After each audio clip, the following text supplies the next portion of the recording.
vous vivez au sein d'une famille recomposée, vous avez certainement déjà vécu une scène comme celle-là. Car c'est un fait, même si de nos jours les familles recomposées sont très nombreuses, et même si tout le monde, tous les membres de la nouvelle famille aimeraient sans doute que les choses se passent bien, ce n'est pas toujours le cas. La situation est en réalité rarement idyllique. Au quotidien, il n'est pas facile de vivre ensemble et la famille recomposée est fréquemment le lieu de mésententes et de tensions entre les enfants d'un autre lit et le beau-parent. Il faut dire que personne n'a véritablement choisi cette situation. Les enfants n'ont pas choisi la séparation de leurs parents et la construction d'un nouveau couple. Et le nouveau beau-parent n'a pas non plus choisi de tomber amoureux d'une personne qui avait déjà des enfants. Du côté de l'ado, dans un tel contexte, on entend souvent des choses comme « ma belle-mère ne m'aime pas »,« elle influence mon père dans le mauvais sens »,« elle fait des coups en douce et veut prendre ma place »,« elle est autoritaire et me donne des ordres alors qu'elle n'a pas le droit de le faire ». Mais les choses ne sont pas forcément plus apaisées du côté du beau-parent, dans la bouche duquel on entend fréquemment aussi des reproches du type « ma belle-fille ne m'obéit pas »,« elle ne me respecte pas », elle monte son père contre moi parce qu'elle voudrait qu'il me quitte. Elle s'oppose, ne respecte pas mes règles et parle en mal de moi à sa mère. Il faut savoir que dans une famille recomposée, les codes et les règles aussi se recomposent. C'est-à-dire qu'ils changent car chacun tente à son niveau de retrouver des repères familiers au sein de cette nouvelle famille, sans toujours parvenir à trouver sa place.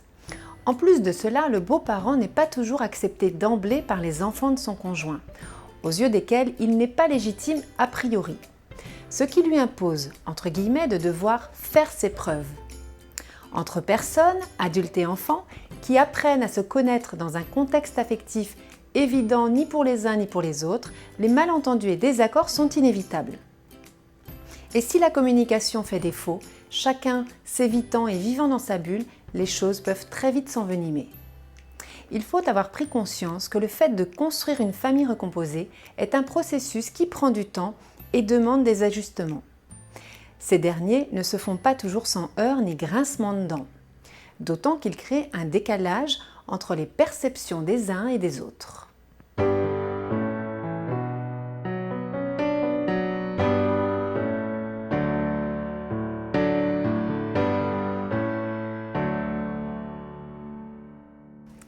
Cette scène typique montre que la relation n'est pas établie entre belle-mère et belle-fille. Chacune donne l'impression de se comporter sans tenir compte de l'autre, comme en témoignent les visages fermés et les regards qui s'évitent. La belle-mère et la belle-fille semblent ne pas se comprendre. En fait, la communication est coupée et chacune s'efforce davantage d'essayer d'éviter l'autre plutôt que de chercher des solutions et un terrain d'entente. La situation est d'autant plus explosive que chacune croit être dans son bon droit. En tant que belle-mère, sans doute confrontée en prime à la fuite de vos beaux-enfants devant les tâches quotidiennes, vous avez certainement le sentiment qu'ils ne font pas beaucoup d'efforts.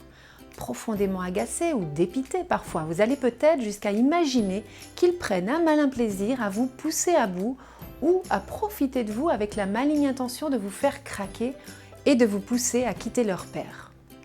Pourtant, vous aimeriez bien que la relation soit plus simple et sereine avec eux. Mais il faut bien l'admettre, trouver votre place et la bonne attitude est difficile. Et vous oscillez bien souvent entre vous montrer directive et l'envie de jeter l'éponge, tout simplement pour vous enfuir en courant.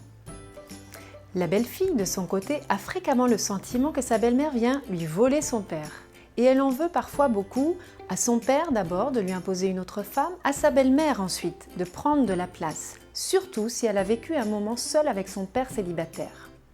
En outre, le sentiment de loyauté qu'elle ressent légitimement à l'égard de sa mère l'empêche de laisser une véritable chance à sa belle-mère, car cela équivaudrait pour elle à trahir sa mère. C'est pourquoi, dans un premier temps, elle n'accordera du crédit et ne se pliera qu'à ce que son père lui demandera. Voici les repères que je vous propose en priorité pour gérer sereinement la situation. D'abord, efforcez-vous en tant qu'adulte d'écouter et de vous mettre à la place de vos beaux-enfants afin de comprendre ce qu'ils vivent. Cette compréhension vous guidera pour trouver la meilleure manière d'intervenir. Ensuite, faites en sorte de créer une vraie proximité avec eux. Avant de songer à vouloir exercer votre autorité, vous devez gagner en légitimité auprès de vos beaux-enfants afin que les choses puissent se passer naturellement. Mais ce rapprochement exige du temps. Il se construit au fil de moments passés à bâtir une vraie complicité. Le seul moyen de gérer sainement la situation consiste aussi pour vous à vous appuyer systématiquement sur le parent biologique, le plus, voire le seul légitime à leurs yeux, pour toutes les décisions qui les concernent. Enfin, comme dans toutes les familles, il faudra travailler ensemble à redéfinir des règles qui seront celles de votre nouvelle famille et non pas la copie conforme de la vie de famille d'avant. Je vous fais confiance pour les réinventer.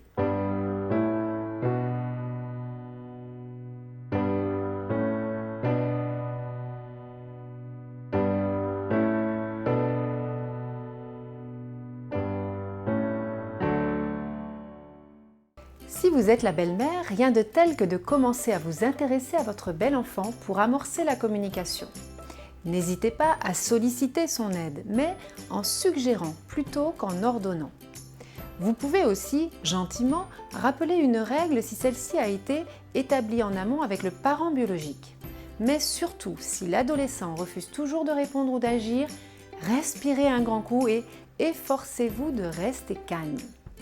Discutez-en plus tard avec le parent biologique afin de trouver une solution et évitez absolument les explications houleuses devant les enfants. Renoncez à intervenir frontalement avec vos beaux-enfants le plus souvent possible. Pour résumer, voici les points clés à retenir.